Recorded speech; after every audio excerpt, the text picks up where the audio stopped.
मुस्लिम league नून के मरकजी रहनुमा वफाकी वजीर दिफा ख्वाजा मोहम्मद आसिफ के मशवरे के मुताबिक शहबाज शरीफ की हुकूमत जर्नैलों के एहतिसाब का फैसला करती है और इन्हें पार्लियामेंट में बुलाती है तो इससे यकीनी तौर पर हुकूमत और इस्टेब्लिशमेंट के दरमियान तनाव पैदा होने का खतरा पैदा हो जाएगा। सवाल यह है कि ऐसे किसी तनाव को क्या शहबाज हुकूमत बर्दाश्त कर सकती है? अगर घर जाने का इतना शौक है तो फिर हुकूमत लेने और मईशत को दुरुस्त करने के वादे क्यों किए गए थे? इन ख्यालात का इजहार सीनियर सहाफी अंसार अब्बासी ने अपने एक कॉलम में किया है। वो लिखते हैं कि वजीर दिफा ख्वाजा आसिफ ने ऐलान किया है कि वो साबिक army chief general Qamar Javed Bajwa और साबिक DG ISI general Faiz Hamid को पार्लियामेंट के सामने तलब करने और उनका एहतसाब करने के लिए कौमी असेंबली में करारदाद पेश करेंगे। उनका कहना था कि इन साबिक जर्नैलों और इमरान खान से दहशतगर्द तंजीम TTP से ताल्लुक रखने वाले 5000 अफराद और उनके खानदान के लोगों की इमरान हुकूमत के दौरान अफगानिस्तान से पाकिस्तान मुंतकली की वजह से पाकिस्तान में एक बार फिर दहशतगर्दी में इजाफे बारे सवाल किया जाएगा। एक टीवी टॉक शो में उन्होंने कहा कि यही नहीं बल्कि इन जर्नैलों से नवाज शरीफ की हुकूमत के खात्मे और दूसरे मामलात पर भी जवाब तलबी होनी चाहिए। उन्होंने कहा कि ये जर्नैल होते कौन हैं, ये सब कुछ करने वाले। इस पर टीवी टॉक शो एंकर ने वजीर दिफा से पूछा कि ऐसा ना हो कि पार्लियामेंट के सामने जर्नैलों को जवाब तलबी के लिए बुलाने पर आपकी हुकूमत को एक बार फिर घर जाना पड़ जाए। इस पर ख्वाजा आसिफ ने कहा कि हम पहले भी घर चले गए थे, घर का रास्ता पता है, फिर चले जाएंगे।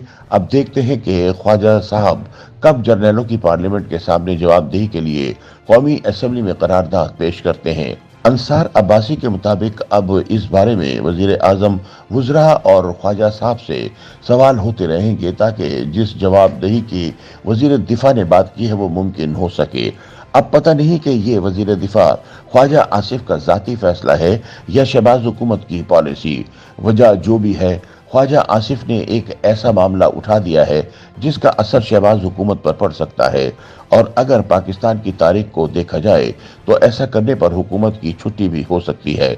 बेहतर होता कि पहले इंतखाबी तनाज़ात की शिकार शहबाज हुकूमत अपने पांव जमा लेती, मईशत के अहम तरीन चैलेंज से निपट लेती, कुछ सियासी और माशी इस्तेहकाम हासिल कर लेती, तो फिर जर्नैलों का एहतिसाब करने का काम शुरू करती। लेकिन ख्वाजा मोहम्मद आसिफ तो काफी जल्दी में लग रहे हैं। इस वक्त मुल्क को जिन मुश्किल हालात और खुसूसन मुआशी मुश्किलात का सामना है, उसके तनाजुर में ऐसा इक़दाम पाकिस्तान और इसके निज़ाम के लिए फायदेमंद हो सकता है। अंसार अब्बासी कहते हैं कि लंदन से वापसी से पहले मियां नवाज शरीफ भी जर्नैलों के एहतिसाब की बात करते थे, लेकिन वो शहबाज शरीफ के समझाने पर खामोश हो गए। अमूमी तौर पर यह तासुर है कि नवाज शरीफ की वापसी एक मुबैना डील का नतीजा थी। इलेक्शन से कबल और इलेक्शन डे को जो कुछ हुआ उस पर भी बहुत बातें हो रही हैं। शहबाज शरीफ हुकूमत जैसे तैसे बनी, इससे एक ही तोक़ो है कि वो पाकिस्तान की मईशत को जंगी बुनियादों पर काम करते हुए बड़े बड़े फैसले लेकर दुरुस्त करे। जब मईशत को ठीक कर लिया तो फिर जर्नैलों का एहतिसाब भी जरूर कर लीजिएगा। वजीर दिफा का ये कहना कि हमें घर जाना पड़ा तो हम घर चले जाएंगे, हमें घर का रास्ता पता है, इस संजीदगी को जाहिर नहीं करता जिसकी शहबाज हुकूमत से तोक़ो है।